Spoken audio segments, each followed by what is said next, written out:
आप पर और आपके परिवार पर सदैव बने रहे। कैसे हैं आप सब? मैं स्वागत करती हूँ, मैं अंजलि पांडे आप सभी का अपने चैनल में स्वागत करती हूँ। राधे राधे। दोस्तों आषाढ़ मास का प्रारंभ हो गया है और अब आषाढ़ मास में आने वाली है हमारी एकादशी।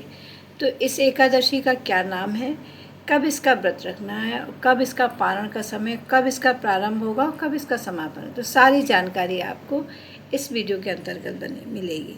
तो प्लीज़ वीडियो में अंत तक बने रहिएगा। अगर अच्छा लगे तो प्लीज़ चैनल को सब्सक्राइब कीजिएगा और लाइक कीजिएगा और प्यारा सा एक कमेंट ज़रूर कीजिएगा, राधे राधे लिखिएगा। हरे कृष्णा। हाँ, तो जैसे कि आषाढ़ मास के कृष्ण पक्ष की एकादशी जो आने वाली है 10 और 11 2 दिन का है एकादशी का, तो बड़ा संशय बना हुआ है। तो मैं आपको बताऊंगी कि कब व्रत रखना है। तो आषाढ़ मास की कृष्ण पक्ष की एकादशी को कहते हैं योगिनी एकादशी। हमारे शास्त्रों के अनुसार कहा गया है, शास्त्रों में बताया गया है कि इस एकादशी का व्रत रखने से मानसिक, वाचिक और कायिक सभी प्रकार के जो पाप कर्म होते हैं वो हमारे समाप्त हो जाते हैं और मृत्यु उपरांत हमें मोक्ष की प्राप्ति होती है। तो हमें इस योगिनी एकादशी का व्रत रखना चाहिए। अगर मान लीजिए आप व्रत नहीं भी रखते हैं तो भी आप शुद्ध सात्विक अपना मन विचार सब अपने शुद्ध सात्विक रखें और अपने भोजन को भी शुद्ध सात्विक रखकर भोजन ग्रहण करें। मान लीजिए आपकी शारीरिक अवस्था ठीक नहीं है, आप नहीं किसी कारण से व्रत रख सकते हैं, तो अपना भोजन और अपना मन विचार सभी शुद्ध सात्विक रखें। तो इस योगिनी एकादशी के व्रत के विषय में इस बार बहुत ही संशय है कि 10 को प्रारंभ हो रही है और 11 को समापन हो रही है। तो सभी को कन्फ्यूज़न है कि 10 को व्रत रखा जाए कि 11 को।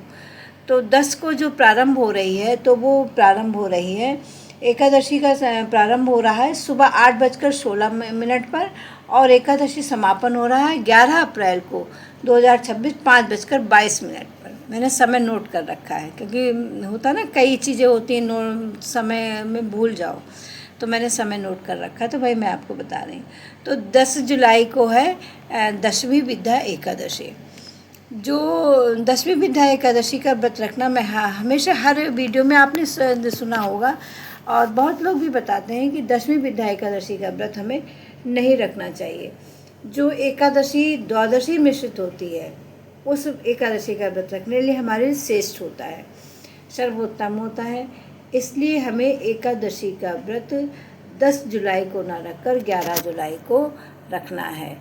तो अब मैं आपको बताऊंगी कि एकादशी का जो समय है कब प्रारंभ हो रही, कब समापन हो रही और कब इसका पारण का समय है।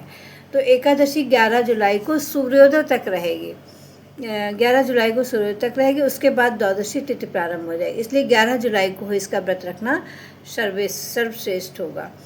पारण समय जो लोग 10 जुलाई को व्रत रखेंगे, देखिए आधे दिन का उनका व्रत वैसे भी है, क्योंकि पारण तो आपको 1:50 से 4:36 तक का समय है।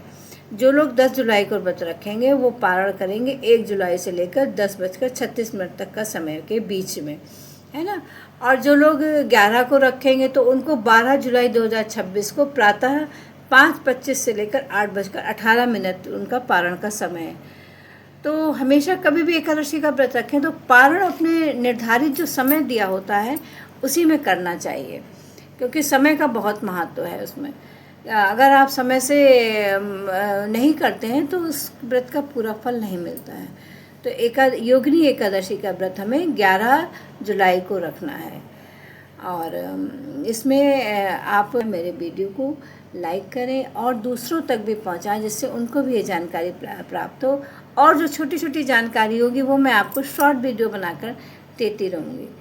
तो आप सभी का बहुत ही धन्यवाद वीडियो को पूरा देखने के लिए। राधे राधे।